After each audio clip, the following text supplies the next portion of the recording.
Nama Rini, pemateri ketiga. Di sini saya akan menjelaskan yaitu kejadian-kejadian belajar. Bertitik tolak dari model belajarnya yaitu model proses informasi. Gagne mengemukakan dalam suatu tindakan belajar. Fase-fase itu merupakan kejadian-kejadian ekstral yang dapat distrukturkan oleh siswa yang belajar atau guru. Setiap fase dipasangkan suatu dengan proses yang terjadi dalam pikiran siswa menunjukkan suatu tindakan. Belajar menurut Gagne, setiap fase diberi nama di bawah ini, masing-masing terlihat suatu kotak yang menunjukkan proses internal utama yaitu kejadian belajar yang berlangsung dalam fase itu. Kejadian-kejadian belajar sebagai berikut. Yang pertama, fase motivasi. Siswa yang belajar harus diberi motivasi untuk belajar dengan harapan belajar akan memperoleh hadiah. Misalnya, siswa-siswa dapat mengharapkan bahwa informasi akan memenuhi keinginan mereka tentang suatu pokok bahasan berguna bagi mereka atau menolong mereka untuk memperoleh nilai yang terbaik.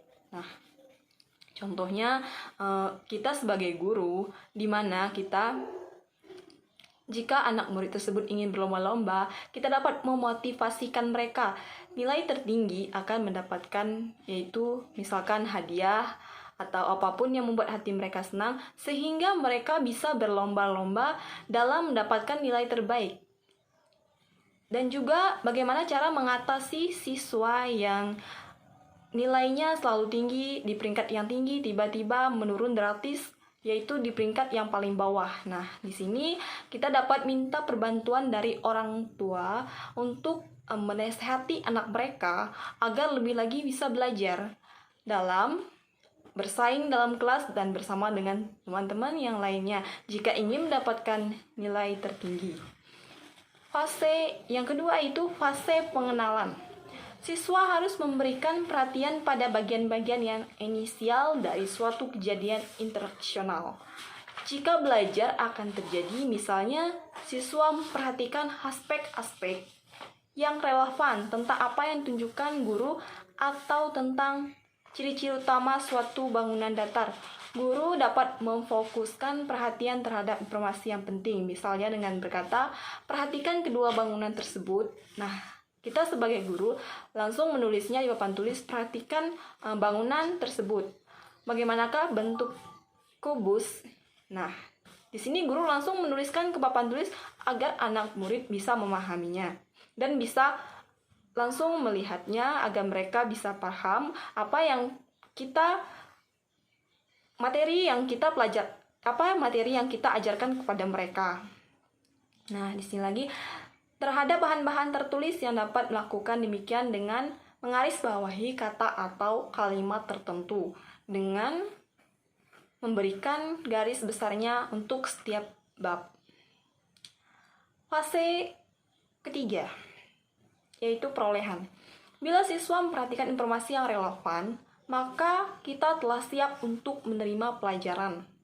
Informasi yang disajikan sudah dikemukakan dalam bab-bab terdahulu. Nah, di sini kita telah memberikan kepada anak murid pada sebelum-sebelumnya, telah memberi mereka misalkan soal ataupun contoh agar mereka bisa paham. Di sini bahwa informasi tidak langsung disimpan dalam memori. Informasi itu diubah menjadi bentuk yang bermakna yang dihubungkan dengan informasi yang telah ada dalam memori siswa. Siswa dapat membentuk gambar-gambaran mental dari informasi itu atau membentuk asosiasi antara lain informasi baru. Nah, di sini sangat jelas sekali di mana kita untuk setiap orang itu mempunyai gambaran-gambaran mental tersendiri sehingga kita mengambilkan informasi supaya mereka lebih relevan, mereka dapat dipercaya dan mereka untuk memastikannya dan menurut mereka itu informasi yang benar-benar pasti. Nah, yang keempat, fase rentasi. Informasi yang baru diperoleh harus pindahkan dari memori jangka pendek ke memori jangka panjang. Hal ini dapat terjadi melalui pengulangan kembali, yaitu rehearsal, praktek, elaborasi atau lain-lainnya. Nah, di sini informasi yang bagaimana yang dapat mereka tangkap.